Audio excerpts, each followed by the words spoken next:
Kia ora, hello, I'm Philip Duncan. Thanks for joining us. Another cold change is on the way for parts of New Zealand, but it's not overly aggressive. It's just going to drop temperatures a little bit going into Friday and Saturday morning. So let's take a look at the animated wind map. The westerly winds are back today. That's why the temperatures have gone up a little bit, or will do, as a result of that change from the southerlies that some places had yesterday. But it is short-lived. Here is the next change coming through with southerly winds, and that will drop the temperatures going into Friday and Saturday night and going into Saturday morning.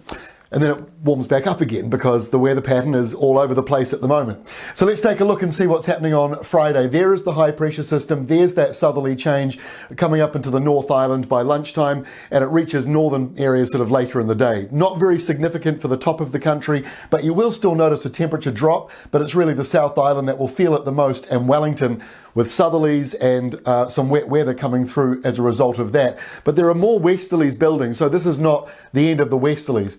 As we get into Saturday, high pressure rolls through across the country. So following that cooler change, that means there'll be frosty weather, or at least just a cold start to the day. Because if you look at the very deep south of the country, there's actually a nor'wester starting to build on Saturday, and at the very north of the country, a slight easterly with a few showers. So the cold weather will really be in the middle here, upper South Island and central parts of the North Island and lower parts of the North Island as we go through into the weekend. Okay, let's move through to Sunday because we've got a bit of a change on Sunday. The rain clouds push back into the west coast. Northwesterly winds pick up, strong through the southern Alps and a little bit blustery through Cook Strait. Nothing too major. A cold morning again for the North Island when you wake up because those milder nor'west winds are yet to arrive. There's a light easterly though at the top, so it won't be cold for Auckland and Northland. It'll really just be cold for some of these central areas with light winds to begin with. As we kick off next week, there's a stormy system moving into Australia. They've got a wintry change coming through. There'll be snow on the mountains there as the winds go from windy nor'westers to the colder southerlies and sou'westers. So Adelaide, Melbourne and Hobart all exposed to that, and then by the end of Monday it'll get into Sydney as well. On the New Zealand side, nor'westers continue. High pressure now moving out over the Chatham Islands, so that's going to keep much of the North Island settled, with an easterly breeze again continuing on there, but nor'westers elsewhere. So Monday is going to be again fairly mild, and then we get into Tuesday. That system from Australia moves out to sea, so Sydney's had it. You've got the southerlies now, but it should start to dry out for you.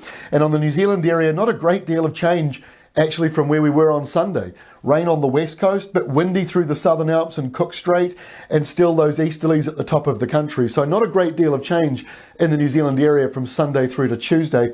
And by the time we get to Wednesday, the southerlies are continuing in Sydney. It'll be wintry for you on Wednesday next week. We've got a deepening low, well, for a time out in the Tasman. It's likely to actually start to weaken again based on some of the modelling as it moves into the New Zealand area. What you'll find by Wednesday next week, those winds that were nor'westers are starting to turn around a bit more northerly, and we'll start to see maybe a few clouds and showers moving in to Northland, and maybe just a little bit of spillover down here around Southland, but nothing really too major. We think that low will weaken further as it moves in. But if you do need more details, ruralweather.co.nz, it's got your 10-day hyper-local forecast, all sorts of hourly information in there that you can't get elsewhere, like dew point. Some people find that helpful, and barometric pressure. That's one that I find quite interesting. You can track it hourly in graph form, or you can just look at the numbers for your local part of New Zealand. That's at ruralweather.co.nz, and of course